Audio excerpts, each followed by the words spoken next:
La noche huele a metal caliente y café recalentado. En una pantalla negra, un puñado de puntos luminosos, electrones, empieza a bailar como moscas hipnotizadas por una lámpara, y entonces ocurre lo imposible. El material canta, no con sonido, sino con una firma de luz que solo existe si alguien ha escrito bien el hechizo matemático. O si alguien ha mentido. Ángel Rubio mira el resultado con los ojos rojos de no dormir. Tiene las manos manchadas de tinta y marcador, como si en vez de física hubiera estado destripando un animal en una mesa de disección. En el pasillo, la luz fluorescente hace que todo el mundo parezca enfermo. En su correo, un mensaje con asunto inocente. Último recordatorio. Un comité decide en 72 horas quién recibe el dinero y quién desaparece. Y mientras la simulación se estabiliza, una sospecha viscosa se le pega a la nuca. El laboratorio rival ya está enseñando sus resultados, en privado, como quien vende carne fresca antes de que el matadero abra. Lo más desagradable es que el rival no parece un villano de película. Parece correcto, educado, con una sonrisa impecable. Eso es lo que da asco. La ciencia, que debería oler a verdad, a veces huele a perfume caro, y sin embargo, si has llegado hasta aquí buscando lo que promete el título, su biografía detallada, con lo que suele quedar fuera de los homenajes, estás en el lugar exacto, porque lo que nadie cuenta de Ángel Rubio no son solo premios, cargos y artículos. Son las horas en las que tuvo que escoger entre ser brillante o ser libre, entre publicar o respirar, entre ganar una carrera o no convertirse en alguien que no reconocería en el espejo. El principio no fue grandioso, fue doméstico. Creció en España con una fecha tatuada en su identidad, 27 de septiembre de 1965, en Oviedo. Y Oviedo no era un laboratorio, era un mundo de humedad, piedra y rutinas, un lugar donde las manos hablaban más que los discursos. El niño no nació con una ecuación bajo el brazo, pero sí con una rareza. Le molestaba la explicación fácil. Si alguien decía, es así porque siempre ha sido así, algo en él se encendía como una alarma silenciosa. La primera vez que sintió el poder de lo invisible no fue mirando estrellas, sino mirando cosas pequeñas. Un reflejo que cambiaba, según el ángulo, una sombra que se duplicaba en una pared, el crujido de un aparato viejo que de pronto sabía cuándo iba a fallar. Aquello le enseñó una idea simple y peligrosa. La realidad tiene capas, y casi nadie se toma la molestia de levantarlas. En la adolescencia, esa manía por las capas se volvió hambre de entender qué hay debajo de la superficie de los materiales, de la luz, de lo que parece sólido y definitivo. Le atraía la física porque prometía una forma de mirar sin pedir permiso. Pero el camino a la física no era una autopista. Era un mapa lleno de puertas estrechas. A finales de los años 80, estudió física en la Universidad de Valladolid, y no fue una etapa romántica. Fue una etapa áspera, de estudiar, como quien se aferra a una tabla en medio del agua fría. Allí, entre aulas y pizarras, empezó a reconocer el verdadero paisaje de la academia.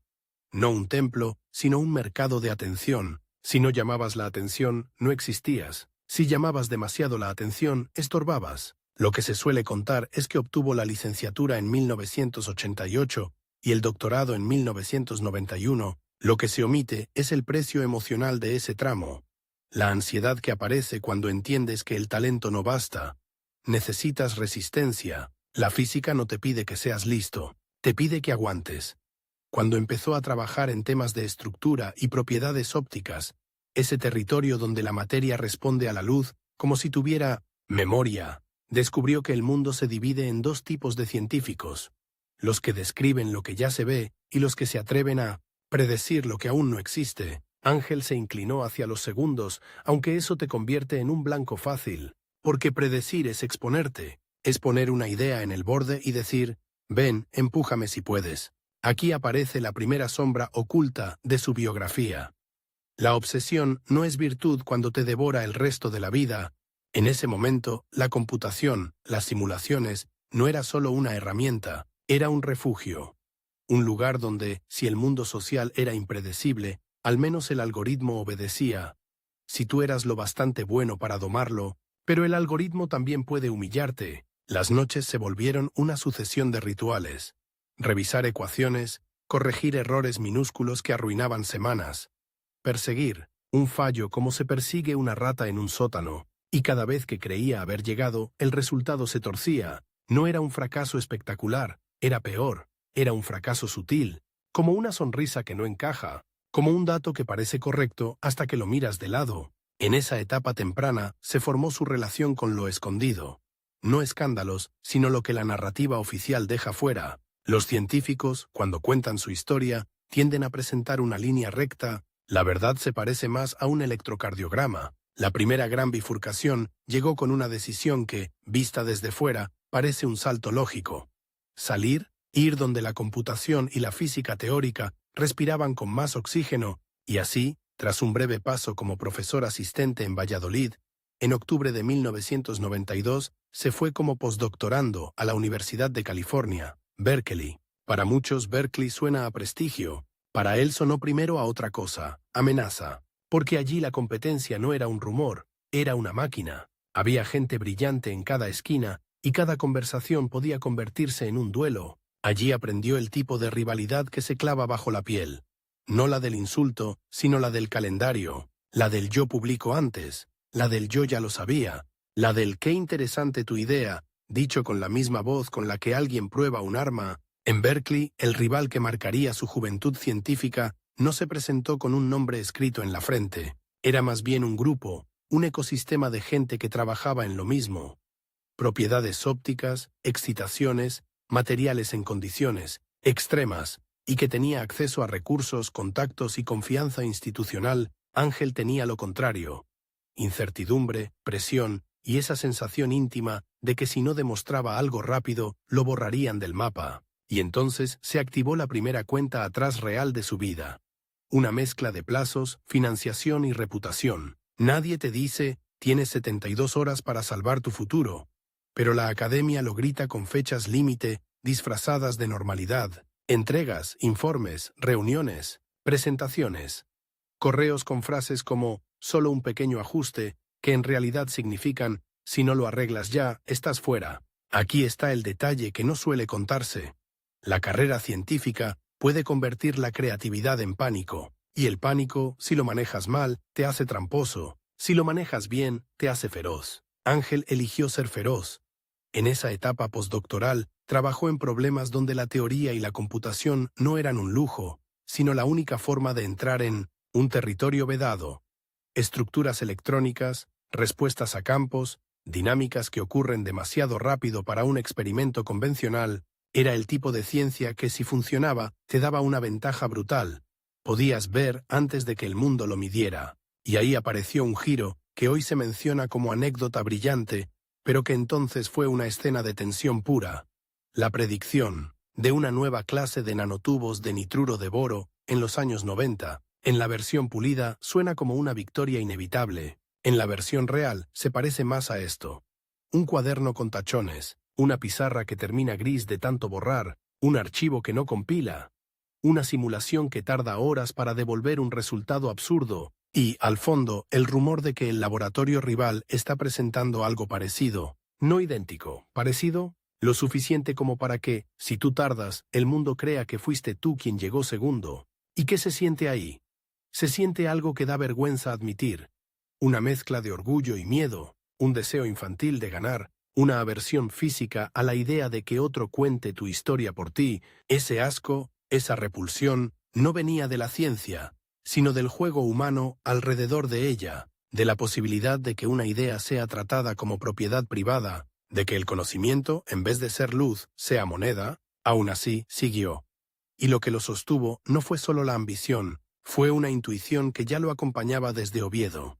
La realidad tiene capas. Si lograbas describir la capa correcta, la capa electrónica, la capa cuántica, podías explicar por qué un material absorbe luz, por qué conduce, por qué reacciona. Podías hacer espectroscopía teórica, leer la materia como se lee una huella. Esa frase, espectroscopía teórica, suena limpia, pero su práctica es sucia. Requiere aproximaciones, decisiones, sacrificios, y aquí aparece otro elemento escondido.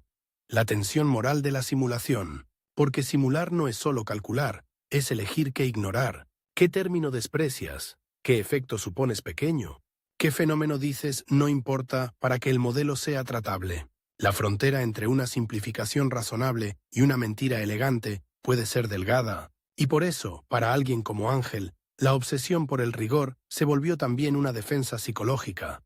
Si era impecable, nadie podría acusarlo de vender humo, pero el rival, ese consorcio difuso de talento, recursos y prisa, no necesitaba acusarlo, solo necesitaba adelantarse. Así se fue construyendo el motor dramático de su vida.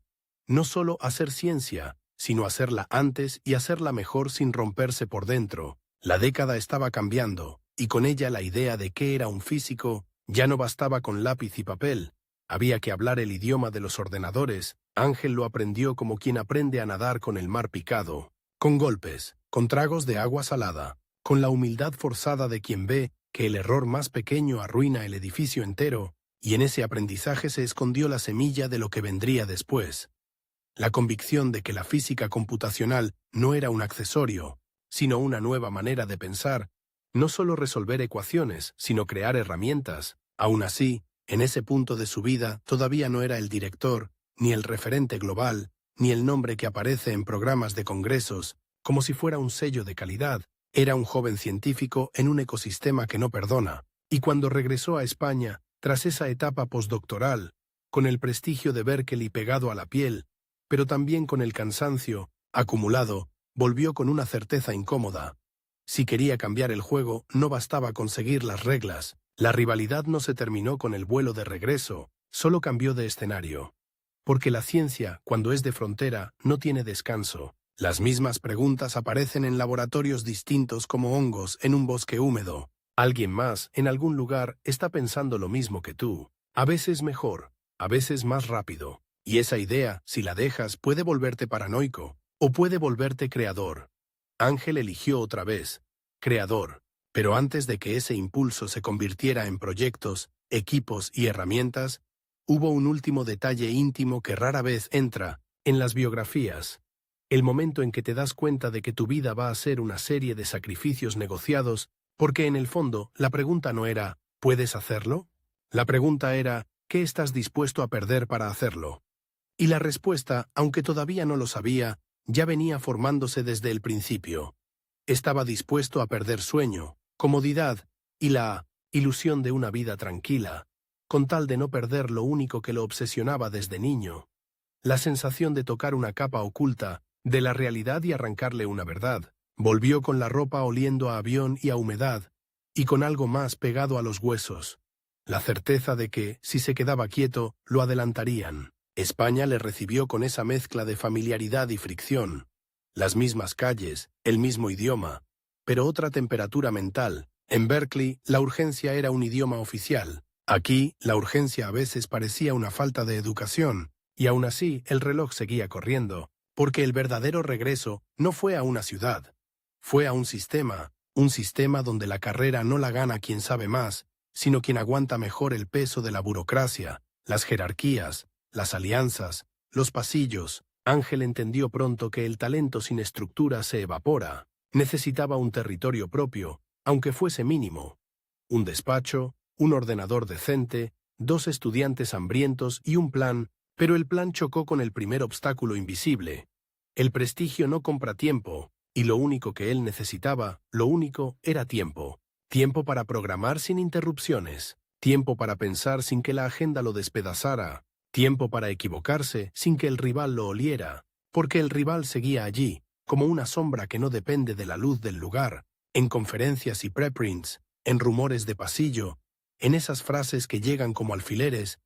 Han conseguido algo parecido, han enviado un paper, han hablado con el mismo comité. Ángel empezó a escuchar su nombre rebotar en conversaciones ajenas, a veces con respeto, a veces como si fuera una nota al pie, y entonces ocurrió el primer giro cruel. La ciencia que él amaba, la que se hace con paciencia, estaba siendo empujada hacia la ciencia que se vende con prisa. En esa transición comenzó su verdadera carrera, la que no cabe en una lista de cargos, porque una cosa es hacer física, y otra cosa es hacerla mientras te construyes una vida alrededor, mientras te defiendes, mientras aprendes a decir no sin perder oportunidades. Al principio no había épica, había supervivencia. Había semanas enteras donde el trabajo real se hacía de noche Cuando el mundo dejaba de pedirle solo una reunión rápida, Ángel descubrió una verdad que casi nadie confiesa. En la academia, el día es para aparentar, la noche es para crear, y esa división, ese desdoblamiento, empieza a corroerte por dentro. La rivalidad se volvió concreta cuando apareció un nombre.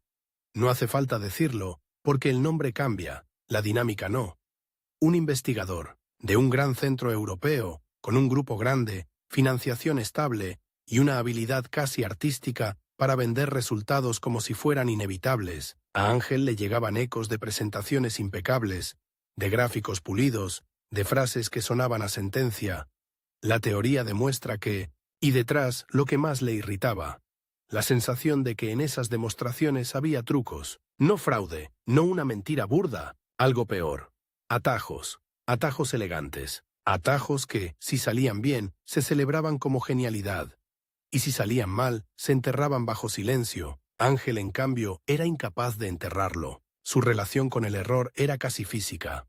Le producía una náusea particular, como si el cuerpo supiera antes que la mente que algo no encaja, y esa obstinación por la consistencia, por no vender una conclusión si el suelo temblaba, lo hacía más lento, y ser lento, en un juego de carreras, es peligroso. Ahí empezó el conflicto central de esta parte de su vida. No era entender la naturaleza, era entenderla a tiempo, porque el rival no solo competía en ideas, competía en velocidad, en visibilidad, en narrativa. El rival convertía cada pequeño avance en un evento. Ángel, en cambio, tendía a esconderse hasta estar seguro, y la certeza es un lujo que casi nunca llega completa. Entonces tomó una decisión que le dio forma a su trayectoria.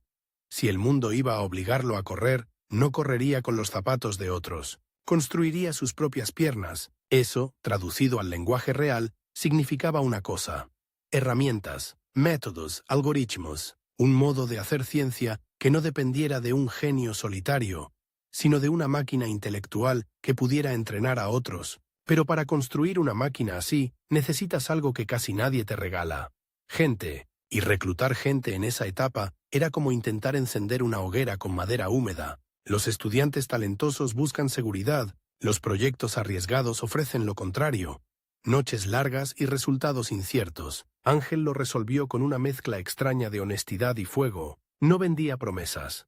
Vendía una sensación. Vamos a mirar donde otros no miran, decía sin decirlo. Y algunos, los que se sentían también asfixiados por lo obvio, se acercaron. Empezó a formarse un pequeño núcleo, un grupo que por fuera parecía un taller modesto, pero por dentro tenía la tensión de una sala de operaciones.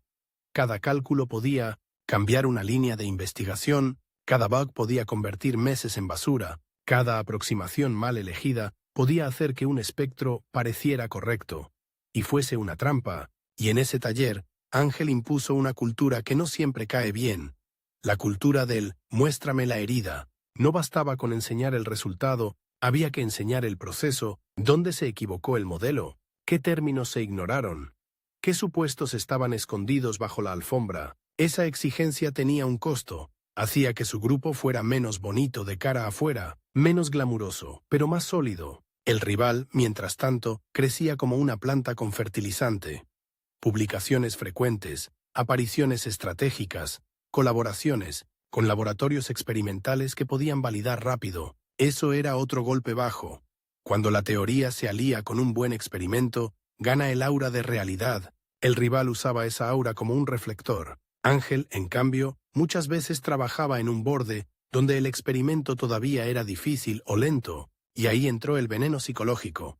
La duda, no la duda científica sana, la duda corrosiva que te susurra: ¿y si estás construyendo un castillo que nadie visitará?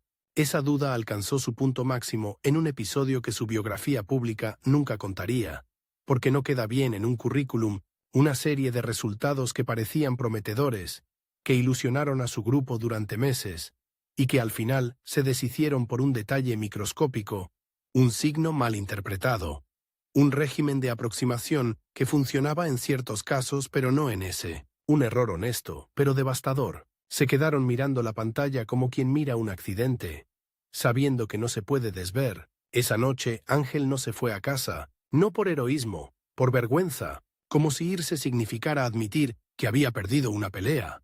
Y entonces, justo cuando el cansancio ya era un animal sentado sobre su pecho, le llegó un correo, otra vez esos correos, con el asunto que todos temen: revisión de propuesta, plazo final, un comité, otro, un formulario, otro, y el mensaje implícito de siempre: demuéstrame que existes o te apago. Ahí aparece el límite de tiempo que lo atraviesa como un hilo rojo en esta etapa.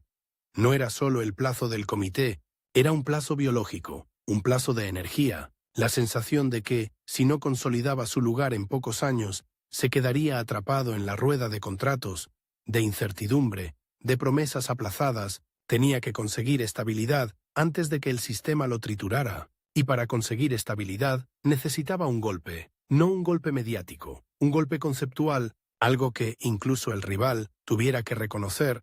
Así empezó a orientar su investigación hacia un territorio que, en aquel momento, era a la vez poderoso y peligrosamente resbaladizo: describir la respuesta de los electrones a estímulos externos, con un nivel de detalle que no fuera pura poesía matemática, sino predicción útil, es decir, no solo entender la materia en reposo, sino entenderla cuando vibra, cuando absorbe luz, cuando se excita, cuando cambia. Lo que esto significaba para el espectador no experto es fácil de visualizar. Imagina que te dan una ciudad y te piden que la describas. Puedes describirla de día, con gente caminando, tráfico, ruido, pero lo que Ángel quería era describirla también en medio de un apagón, en una tormenta, durante un concierto masivo. Quería la ciudad viva, no la postal. Eso lo obligó a entrar en un tipo de física donde los errores son más traicioneros, porque a veces te devuelven resultados bonitos, que son falsos como una sonrisa en una foto. En ese terreno, la tentación del atajo crece, y ahí, de nuevo, el asco. La posibilidad de que la comunidad científica aplauda un gráfico limpio, aunque esté sostenido por decisiones discutibles. El rival vivía de esos aplausos. Ángel decidió jugar a otra cosa: construir un marco de trabajo que pudiera sobrevivir al tiempo, incluso cuando el aplauso se apagara. Y ese enfoque, poco a poco, empezó a atraer aliados inesperados, porque hay algo que ocurre cuando no vendes humo. Los experimentales, los que miden, los que ven la realidad con instrumentos, empiezan a confiar. Al principio no te aplauden, porque no haces espectáculo, pero cuando te equivocas, lo admites. Cuando aciertas, explicas por qué. Y esa coherencia, en un mundo de carreras, se vuelve una rareza valiosa. Empezaron a llegar invitaciones, no por fama, sino por necesidad. ¿Puedes ayudarnos a interpretar esto? ¿Puedes predecir lo que pasaría si cambiamos esta condición? ¿Puedes decir si estamos viendo una señal real o un artefacto? Ángel, que al principio parecía un corredor atrás, empezó a convertirse en una especie de traductor, un traductor entre el laboratorio y la ecuación. Pero el rival no dormía. En una conferencia, una de esas donde el aire huele a moqueta y a café barato, Ángel vio, en una diapositiva ajena, algo que le provocó un frío inmediato, un resultado demasiado parecido a una idea que él llevaba meses elaborando, pero expresado con otro lenguaje, con otro estilo. No era idéntico, era peor, era reconocible sin ser demostrable, como si alguien hubiera olido la dirección de su trabajo sin tocar sus papeles. No podía acusar a nadie, no había prueba, solo esa sensación viscosa: me están pisando el terreno. Esa escena le cambió algo. No lo volvió paranoico, pero sí estratégico. A partir de ahí, entendió que el silencio absoluto no protege. A veces, el silencio es una invitación. Si nadie sabe lo que haces, cualquiera puede apropiarse del camino y presentarlo como si lo hubiera abierto él. Así que empezó a hablar antes, a mostrar avances, a compartir lo suficiente como para marcar territorio, pero no tanto como para regalar el corazón del método. Esa danza, entre apertura y defensa, es una de las partes más incómodas de la vida científica moderna, y casi nadie la cuenta porque suena fea, pero es real. Esa estrategia fue, en sí, un twist. El hombre del rigor silencioso aprendiendo a jugar en un mundo donde la narrativa importa casi tanto como la verdad, y funcionó, no de golpe, no como un triunfo cinematográfico, funcionó como funciona la gravedad, sin espectáculo, pero inevitable. Sus nombres, sus estudiantes, sus resultados empezaron a aparecer con más frecuencia. Se empezó a notar que no estaba construyendo un castillo de fuegos artificiales, sino una infraestructura, y justo cuando esa infraestructura empezaba a sostenerse, llegó la otra cara de la moneda: el precio personal. Más reuniones, más estudiantes, más responsabilidad, menos tiempo para el trabajo profundo. Es aquí donde aparece la segunda capa oculta de su biografía, la que no entra en ninguna ceremonia. El peligro de convertirte en tu propia organización, de pasar de ser físico a ser gestor, de pasar de pensar a coordinar. Para alguien como Ángel, eso era casi una tragedia. El mundo empezaba a pedirle exactamente aquello que podía alejarlo de lo que más amaba. Y entonces el reloj volvió a aparecer, más cruel que antes. Ya no era un plazo de 3 días, era un plazo diario. La vida se dividía en fragmentos, 15 minutos aquí, 10 minutos allá. Un correo que llega como una gota de ácido. El rival, por su parte, parecía inmune a esa fragmentación, o al menos eso proyectaba, siempre impecable, siempre presente, siempre listo con una frase elegante, hasta que Ángel descubrió algo que lo sostuvo durante años. La impecabilidad casi siempre es una puesta en escena. El rival también sangraba, solo que ocultaba las heridas. Esa revelación no lo alegró, le dio una calma fría.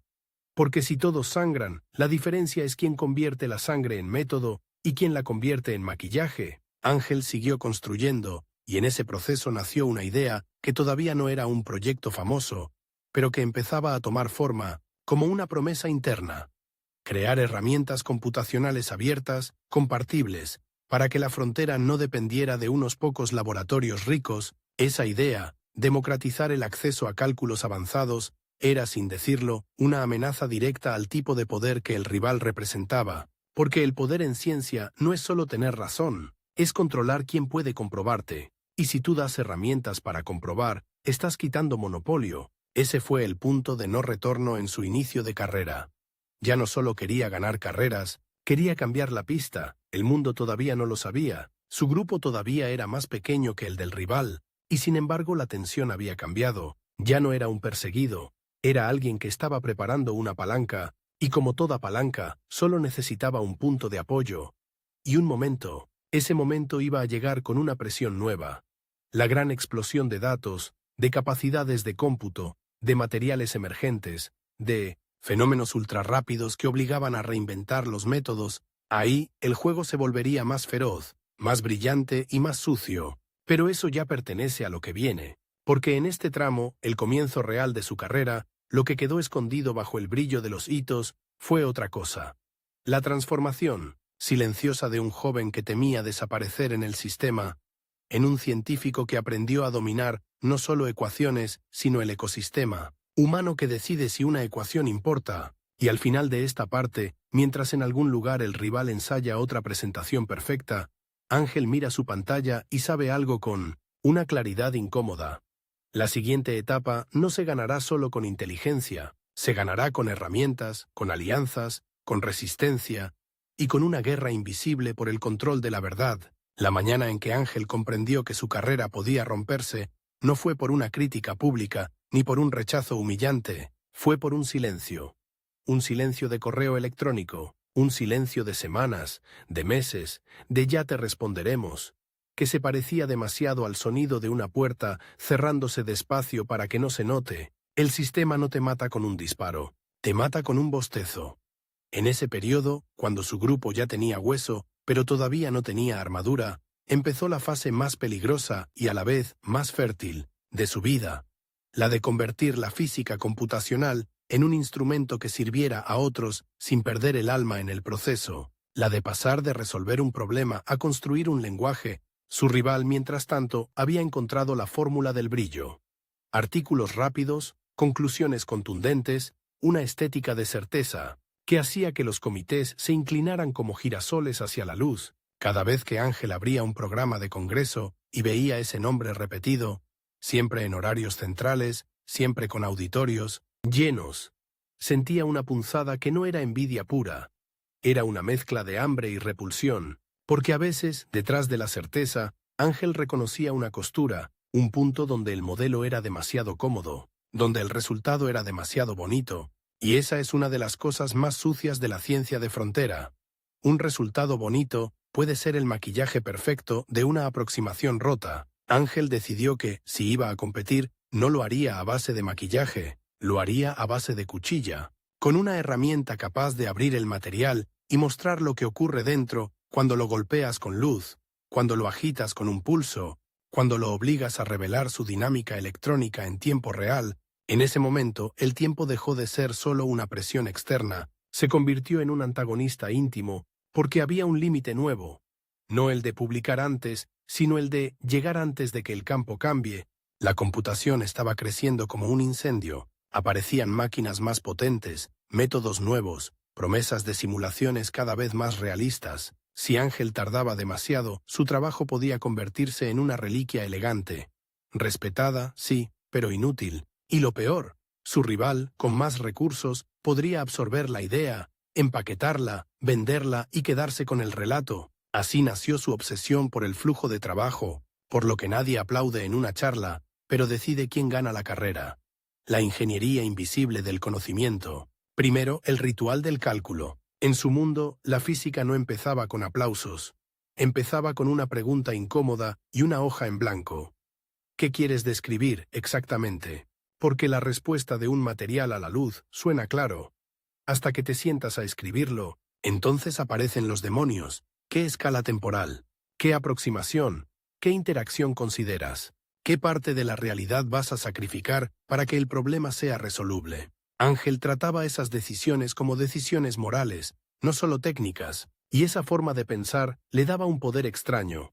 Convertía el cálculo en una confesión. Si alguien le mostraba un resultado, él preguntaba, ¿qué has escondido para conseguirlo? Su rival, en cambio, raras veces hablaba de lo escondido, hablaba de lo que brillaba. En el corazón de la batalla estaba una idea que parece simple, pero es explosiva. No basta con describir electrones en reposo, hay que describirlos en movimiento, excitados, respondiendo a estímulos externos. Eso te lleva a un terreno donde cada paso puede ser una trampa. La teoría del funcional de la densidad dependiente del tiempo. El tipo de herramientas que te permiten simular espectros, dinámicas, respuestas no lineales, un territorio donde muchos querían entrar, pero pocos sabían caminar sin romperse. Y aquí llega el primer gran twist de esta etapa. Ángel empezó a ver que la ventaja no estaba solo en el método, sino en la accesibilidad. Si su grupo era más pequeño que el de su rival, su única posibilidad era multiplicarse sin crecer físicamente. ¿Cómo se multiplica un grupo sin aumentar su tamaño? Haciendo que su trabajo sea replicable, portable, adaptable, haciendo que otros puedan usarlo. Eso suena noble. Y lo era. Pero también era estratégico hasta el hueso, porque si lograba que decenas, luego cientos, luego miles de investigadores usaran sus herramientas, su rival podría ser más brillante en el escenario, pero Ángel sería el suelo bajo los pies de todos. El rival sería un actor, Ángel sería el teatro. De ahí emergió una obsesión que, vista desde fuera, parece ingeniería. Vista desde dentro, es una forma de guerra.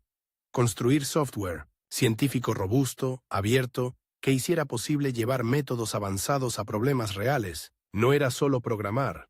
Era crear una máquina social, una comunidad alrededor de una herramienta. Ese proceso, sin embargo, tiene una cara oscura que casi nadie cuenta. Construir software es construir una criatura que siempre exige más. Siempre hay un bug, siempre hay una solicitud, siempre hay una incompatibilidad. El éxito, en software, es una forma de esclavitud si no la dominas, y Ángel lo dominó a su manera. Con disciplina casi monástica y con una intolerancia feroz al autoengaño, cuando alguien presentaba un cálculo bonito, él pedía la autopsia. Parámetros, convergencia, sensibilidad, pruebas. Su grupo aprendió a temerle un poco, pero también a confiar, porque ese miedo no era capricho. Era la defensa contra la vergüenza mayor. Publicar algo que el mundo entero pudiera desmontar. Mientras tanto, el rival jugaba al otro juego, el de impresionar con velocidad. Y ese juego tiene una táctica que da asco por lo efectiva. Inundar. Publicar tanto que la comunidad pierda la capacidad de leer con atención, convertir la cantidad en autoridad. Ángel se vio obligado a moverse en ese barro sin volverse barro. Su método de trabajo se volvió una coreografía de tensión. Primero, identificar el fenómeno, un material, una excitación, una respuesta ultrarrápida. Luego, decidir el modelo, qué incluye, qué excluye, dónde están los supuestos. Después, diseñar el cálculo como si fuera un experimento. Controles, verificaciones, variaciones. Y finalmente, lo más difícil, interpretar sin inventar. Porque interpretar un espectro calculado puede ser como leer humo. Puedes ver figuras donde no las hay, puedes convertir el ruido en narrativa, puedes convencerte de que una firma es la prueba de algo, solo porque quieres que lo sea. Esa tentación, la de forzar la historia, es más peligrosa cuanto más inteligente eres. En uno de esos proyectos, un estudiante llegó emocionado con una curva que parecía perfecta. Era el tipo de resultado que, en una charla, hace que el público murmure, una predicción limpia, contundente. Ángel la miró y no celebró. Se quedó quieto. ¿Cambiaste algo sin anotarlo? El estudiante negó. Ángel pidió los archivos, revisó, repitió el cálculo, y encontró la enfermedad. Un parámetro mal fijado, una condición de borde incorrecta, un detalle que hacía que el resultado se viera hermoso, pero fuese, en esencia, un espejismo. Esa escena fue una lección brutal para el grupo y un combustible para Ángel. Porque la belleza puede ser una señal, o una trampa, y el rival, a ojos de Ángel, vivía demasiado cómodo entre bellezas. Aquí, el conflicto con el competidor dejó de ser solo profesional, se volvió filosófico. Dos visiones de lo que significa hacer ciencia, la visión del rival, producir conclusiones rápidas y dominarlas en la conversación pública, la visión de Ángel, construir una infraestructura que haga que la conversación sea verificable, y entonces cuando esa infraestructura empezó a existir, pasó algo que nadie le había prometido. El mundo empezó a buscarlo no por su carisma, sino por su utilidad. De pronto, en talleres y congresos, la gente se acercaba no para pedirle una cita, sino para pedirle un método, para preguntarle cómo simular, cómo interpretar, cómo pasar del espectro al mecanismo. Esa transición es silenciosa, pero cambia todo. De ser un nombre compitiendo por atención, pasas a ser un nodo del que dependen rutas enteras. El rival notó esa migración y reaccionó como reaccionan los competidores inteligentes. Tratando de absorber lo que amenaza su dominio, aparecieron invitaciones ambiguas, propuestas de colaboración con condiciones extrañas, mensajes con un tono educado pero con dientes. Podríamos unir fuerzas, que en realidad significaba, podríamos poner tu herramienta bajo mi bandera. Ángel vio la trampa. Porque en ciencia, la colaboración puede ser una fiesta, o una anexión, y aquí llega otro giro de esta parte. Ángel aceptó colaborar, pero cambió la dirección de la colaboración. En vez de entregar el corazón del método, abrió la herramienta, no a una persona, sino a la comunidad. Cuanto más abierta, menos capturable. Cuanto más distribuida, menos secuestrable. Eso enfurecía al rival por una razón simple. El poder del rival dependía de que pocos pudieran hacer lo que él hacía. Si todos podían, su brillo se apagaba un poco. Pero abrir también expone. Te vuelves responsable de lo que otros hagan con tu herramienta, y ese es el tipo de responsabilidad que no se ve en un currículum. Recibir correos de madrugada con errores de compilación, discusiones por decisiones técnicas, críticas por resultados mal interpretados por terceros. Ángel empezó a vivir en una tormenta constante de pequeñas exigencias, y aún así siguió. ¿Por qué? Porque entendió algo que lo obsesionó como una sentencia. Si no construyes una base compartida, la ciencia de frontera se convierte en un club. Y los clubs no buscan verdad, buscan pertenencia. La tensión se acumuló hasta un episodio que para Ángel fue casi una escena de thriller. En un evento internacional, el rival presentó resultados sobre un fenómeno ultra rápido en un material emergente. Las diapositivas eran perfectas, espectros, dinámicas, conclusiones. El público aplaudió. Ángel escuchó y sintió esa náusea vieja. Algo no encajaba, no podía señalarlo con el dedo, pero lo olía. Era como probar leche y notar un sabor apenas agrio. Cuando terminó la charla, Ángel no atacó en público. Hizo lo que siempre hacía. Se fue al hotel y reprodujo mentalmente el modelo, luego abrió su ordenador y empezó a simular, no el mismo caso, sino variaciones, cambios de parámetros, regímenes donde los supuestos del rival podían romperse, y encontró una grieta. Una condición donde el método del rival daba respuestas inconsistentes, un lugar donde el resultado bonito se derrumbaba si cambiabas la escala o el acoplamiento. No era prueba de mala fe, pero sí era prueba de fragilidad. A la mañana siguiente, en un pasillo, Ángel se acercó al rival, no con agresión, sino con una pregunta tranquila y letal. ¿Probaste la estabilidad del resultado si cambias esto? El rival sonrió. Esa sonrisa impecable. Sí, por supuesto. Pero sus ojos hicieron algo mínimo, un microsegundo de tensión, como un músculo que se contrae antes de tiempo. Ese microsegundo fue la confirmación emocional de Ángel. El rival no había probado, o lo había probado y lo había ignorado, o sabía y había decidido que no importaba. Ángel no dijo más. No necesitaba, volvió a su grupo con el veneno transformado en energía. No podemos permitirnos fragilidad, y aquí entra el límite de tiempo, el verdadero, el que no aparece en calendarios. La salud, el cuerpo, la capacidad de sostener ese ritmo sin romperse. Ángel empezó a sentirlo en detalles. La cabeza pesada al despertar, el café que ya no era impulso sino muleta, la irritabilidad como una capa fina sobre la voz, era una cuenta atrás física, no podía seguir indefinidamente a base de noches, tenía que cambiar el modo de operar sin perder velocidad, tenía que crear un sistema que trabajara incluso cuando él no estuviera despierto. Esa necesidad lo empujó a algo que muchos científicos evitan, porque exige renunciar al control.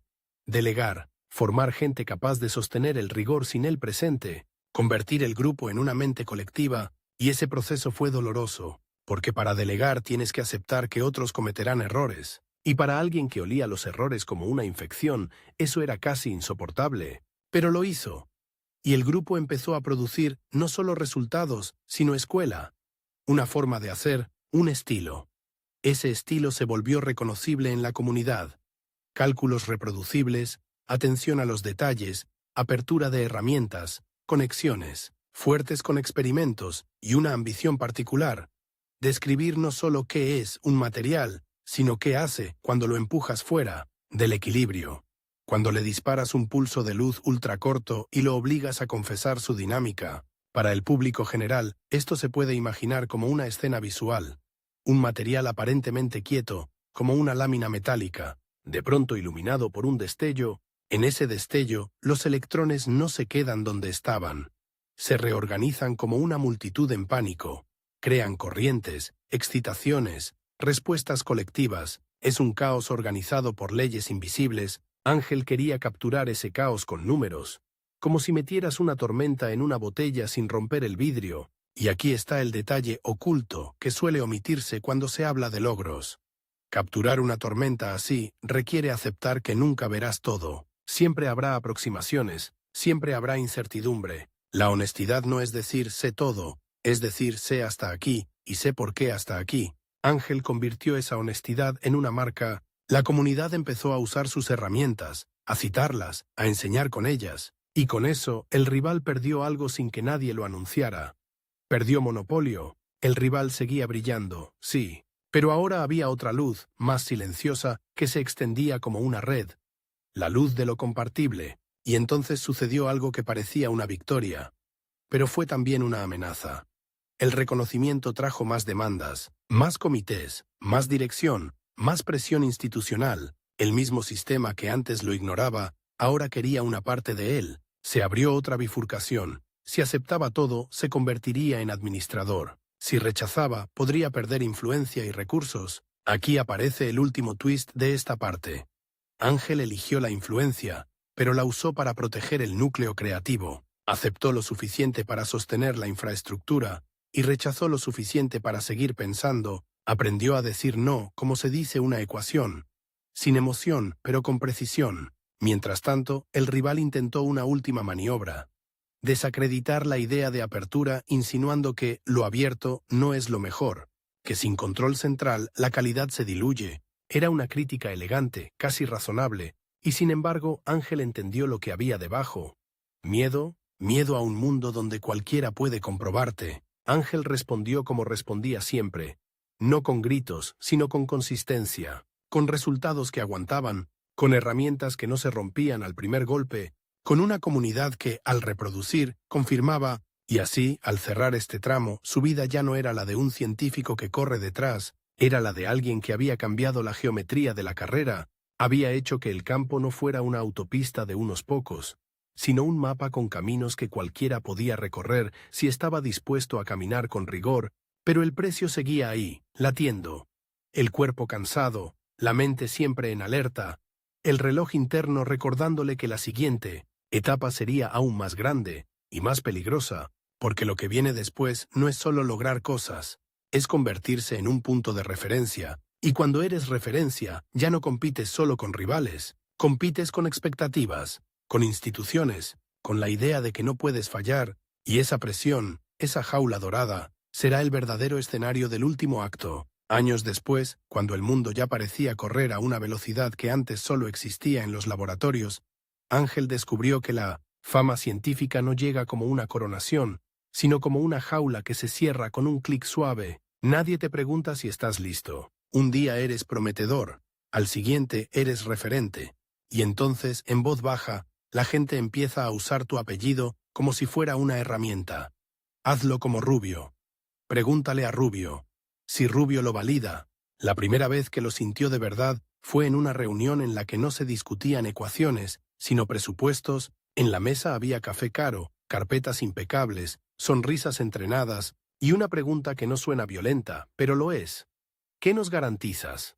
Garantías, en ciencia, la palabra le raspó el paladar como arena, porque lo que él sabía, lo que solo sabe quien ha vivido el barro, es que la naturaleza no firma contratos, la naturaleza no promete nada, la naturaleza te da señales, y tú decides si tienes la honestidad de decir, no lo sé, cuando no lo sabes. Sin embargo, allí estaba, rodeado de gente que quería que su trabajo no fuese búsqueda, sino producto. Querían fechas, querían entregables, querían certezas empaquetadas. En esa sala, sin que nadie lo anunciara, empezó su último conflicto grande.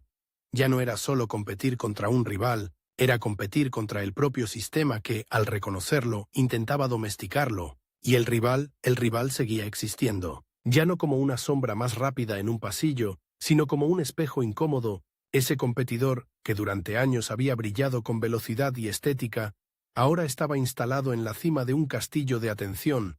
Tenía equipo, financiación, micrófonos, su nombre era un imán. Y aún así, Ángel notaba algo que antes era apenas un olor, y ahora era casi visible.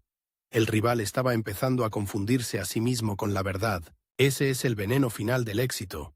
Creer que una vez que te aplauden, ya no tienes que demostrar, creer que la reputación sustituye al rigor. Ángel no podía permitirse ese veneno, no por moralismo, por miedo, porque su vida entera había sido una lucha contra los resultados bonitos que se derrumban al tocarlos. En algún punto de la década de 2010 se consolidó en Alemania, en un lugar donde la ciencia se respiraba como una industria de precisión, el Max Planck Institute for the Structure and Dynamics of Matter, en Hamburgo.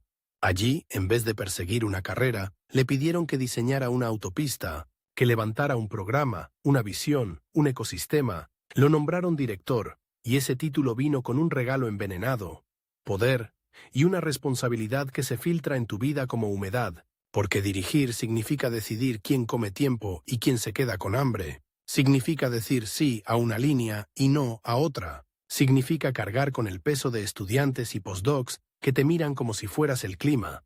Si tú te nublas, llueve en todo el grupo. En ese periodo, el límite de tiempo dejó de ser solo un reloj externo, se convirtió en un reloj interno con dos agujas.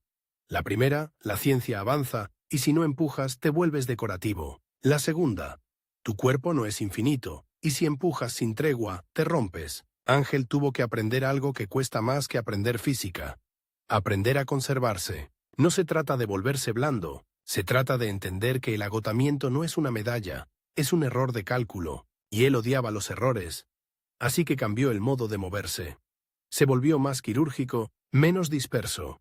Si antes se dejaba arrastrar por 100 tareas pequeñas, ahora buscaba 2 o 3 preguntas grandes y las mordía hasta el hueso. Y en ese cambio ocurrió algo que pocos esperan. El hombre que parecía obsesionado con lo minúsculo empezó a pensar como un arquitecto. El eje fue claro. La materia ya no podía estudiarse solo como algo que es. Había que estudiarla como algo que ocurre. La estructura y la dinámica, la quietud y el estallido, lo estable y lo ultrarrápido, y ahí entraron los destellos cortísimos, los impulsos que duran menos que un latido de electrón, los fenómenos donde el tiempo se dobla y la intuición humana falla. El laboratorio, en esa época, parecía una escena de ciencia ficción sobria. Pantallas con mapas de densidad electrónica, gráficos que cambian como cardiogramas, simulaciones que corren mientras afuera cae la lluvia alemana con paciencia. Los visitantes entraban y veían belleza, Ángel veía peligros. Cada línea era una decisión. Cada decisión podía ser una mentira si se justificaba mal. Fue también el periodo en el que su trabajo, y el trabajo de quienes lo rodeaban, empezó a sentirse en un lugar que va más allá de la academia, en la capacidad real de anticipar materiales y respuestas, de interpretar experimentos ultrarrápidos, de conectar teoría con espectroscopía de una forma que ya no era un lujo, sino un lenguaje común. Y aquí aparece otro elemento oculto de la biografía. Cuando te conviertes en puente entre teoría y experimento, te conviertes en un punto de paso obligatorio. Eso suena a triunfo. Pero es también una forma de vulnerabilidad, porque el puente recibe golpes por ambos lados. Los teóricos te exigen elegancia, los experimentales te exigen utilidad, los gestores te exigen resultados rápidos, los estudiantes te exigen presencia, y tú, en medio, intentas que el puente no se derrumbe. Mientras todo eso crecía, el rival empezó a mostrar fisuras, no por un escándalo de película, no por una caída dramática de titulares, sino por lo que más duele en ciencia: la reproducibilidad. En algún momento, la comunidad, esa bestia lenta pero implacable, empezó a murmurar que ciertos resultados perfectos no se dejaban replicar, que algunos espectros eran demasiado sensibles a parámetros ocultos, que había conclusiones que, al cambiarlas un milímetro, se evaporaban. No era una condena, era peor, era una sospecha persistente, un zumbido en el oído. Ángel, que durante años había sentido asco ante el maquillaje, vio allí el final lógico de ese estilo, y el twist no fue que él celebrara la debilidad del otro, el twist fue que sintió compasión, porque entendió que el rival no era un monstruo, era el producto extremo de un sistema que premia la velocidad por encima de la limpieza. El rival era, en cierto modo, el futuro que Ángel había evitado convertirse, pero la compasión no cambia el juego, solo lo hace más triste. En ese punto, la rivalidad se transformó, ya no era quién llega primero, era qué tipo de ciencia quedará cuando ambos ya no estén en la sala. Y esa pregunta abrió el último gran tramo. El legado. Ángel comenzó a invertir de forma obsesiva y silenciosa en lo que permanece cuando tú te callas. Herramientas, formación, comunidad. Su apuesta fue que el conocimiento no debía depender de una biografía, sino de una infraestructura, que la ciencia no debía ser una colección de nombres, sino una capacidad compartida. Esa visión se volvió tangible en el modo en que su grupo trabajaba y en cómo formaba a otros. Los seminarios se parecían menos a ceremonias y más a interrogatorios sanos. ¿Por qué? ¿Qué asumiste? ¿Qué pasaría si...? Había estudiantes que al principio lo odiaban un poco. Después, cuando se iban a otros lugares y veían el humo, entendían lo que él les había dado. Una nariz para detectar trampas, y la vida, mientras tanto, seguía pasando por fuera del laboratorio. Los años hicieron su trabajo, las ojeras dejaron de ser un accidente temporal y se volvieron un rasgo. El cansancio se volvió más fino, más constante. No era el agotamiento adolescente que se cura con un fin de semana. Era la fatiga adulta que te enseña a elegir. Ángel empezó a decir no a muchas cosas que antes habría aceptado por miedo a desaparecer. Ahora el miedo era otro, desaparecer de sí mismo. Y en ese cambio también hubo un giro íntimo. La vejez dejó de ser un tema abstracto, se convirtió en una pregunta práctica. ¿Qué queda de un científico cuando ya no puede correr noches enteras detrás de un bug? ¿Qué queda cuando el cuerpo empieza a cobrar intereses? Aquí, para ser honestos con la cronología real, Ángel aún no es un anciano, pero la vejez en ciencia empieza antes de las canas. Empieza el día que te das cuenta de que no podrás leerlo todo, ni asistir a todo, ni responder a todo. Empieza cuando tu tiempo se vuelve el recurso más caro de tu vida, y ahí aparece el último límite de tiempo del protagonista, el más cruel y el más humano. El límite de atención. La atención que puedes dedicar a las preguntas grandes sin ser devorado por las pequeñas, la atención que puedes dar a la gente sin perderte. En ese tramo, Ángel se volcó en lo que podríamos llamar su última batalla. Proteger el núcleo creativo del ruido institucional. La forma concreta de esa batalla no fue una pelea a gritos. Fue una colección de decisiones pequeñas, repetidas, que nadie aplaude. Rechazar comité aunque den prestigio. Evitar proyectos de moda si no tenían base. Apostar por estudiantes que no brillaban en diapositivas, pero sí en profundidad. Mantener la filosofía de apertura, incluso cuando abrir traía problemas. La apertura, de hecho, le trajo un golpe que casi rompe el relato bonito.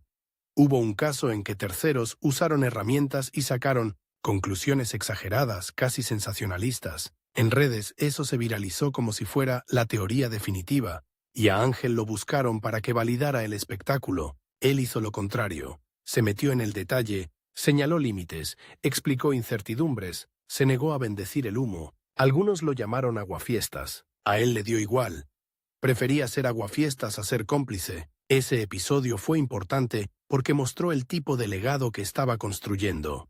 Un legado que no seduce con frases rápidas, sino con estructuras que resisten. Mientras tanto, la relación con el rival tuvo su cierre más extraño. No hubo duelo final, ni humillación pública. Hubo, en una ocasión, una conversación privada, dos científicos en un rincón de un congreso, lejos de cámaras. El rival, ya con menos brillo, dijo algo que parecía un chiste y era una confesión. «Tú siempre fuiste demasiado cuidadoso». Ángel respondió con calma. «No, yo siempre fui demasiado asustado de mentirme». La frase quedó suspendida entre ambos como un olor fuerte. No era una victoria, era un epitafio de dos estilos. A partir de allí, lo que quedó fue la herencia silenciosa. Generaciones formadas, herramientas utilizadas en miles de cálculos. Una manera de conectar teoría y experimento que ya no dependía de una persona. Un campo más verificable, menos club, más idioma común. Si imaginamos el futuro, el tramo realmente de ancianidad, el que todavía no está escrito, se ve a un ángel mayor, no necesariamente, retirado, pero sí más selectivo, caminando por un pasillo con luz suave, escuchando a jóvenes discutir sobre espectros ultrarrápidos como si fueran obvios, y en ese instante se da cuenta de algo que produce una satisfacción rara y dolorosa. Lo que antes era frontera, ahora es rutina para otros. Eso es el legado real. Cuando tu trabajo se vuelve tan normal que ya nadie lo asocia a tu nombre, y sin embargo, lo escondido de su biografía, lo que rara vez se cuenta, no es que fuera un genio aislado ni un héroe limpio, es que durante años caminó con un asco interno hacia el maquillaje, y aún así tuvo que ensuciarse con el mundo para construir algo que sobreviviera al mundo. Es que luchó contra un rival visible, sí, pero sobre todo luchó contra un enemigo invisible. La tentación constante de convertir la ciencia en una obra de teatro. Al final, si tuvieras que resumir su vida sin traicionarla, no dirías ganó, dirías algo más incómodo y más verdadero. Ángel Rubio eligió un tipo de victoria que casi no se ve. La victoria de lo que resiste. Cuando se apagan las luces, y cuando el espectro canta en la pantalla, cuando los puntos luminosos vuelven a bailar como insectos atrapados en una lámpara, él ya no busca solo la belleza, busca la verdad que se esconde detrás de la belleza. Incluso si esa verdad no aplaude, incluso si esa verdad tarda, incluso si esa verdad te obliga a mirar de frente lo que otros prefieren perfumar, porque al final lo más repulsivo de la ciencia no es el error, es la mentira cómoda. Y lo más satisfactorio es descubrir que todavía hay gente dispuesta a hacer el trabajo sucio para que la verdad respire,